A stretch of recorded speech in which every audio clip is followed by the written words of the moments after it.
নুপুরের দাম 1000 টাকা হতে পারে, কিন্তু তার স্থান হয় পায়ে, আর টিপের দাম মাত্র 1 টাকা হলেও তার স্থান হয় কপালে।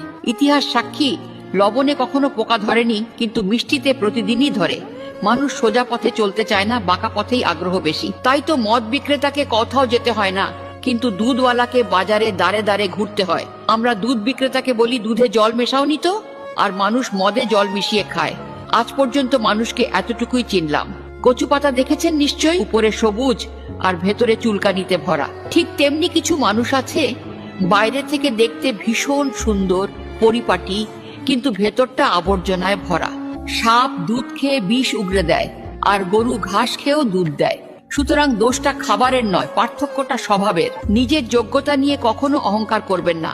মনে রাখবেন, পাথর কিন্তু নিজের ওজনের জন্য জলে ডুবে যায়। কি আজব দুনিয়া জানেন? যার চোখে ঘুম আসে তার কাছে ভালো বিছানা নেই, আর যার কাছে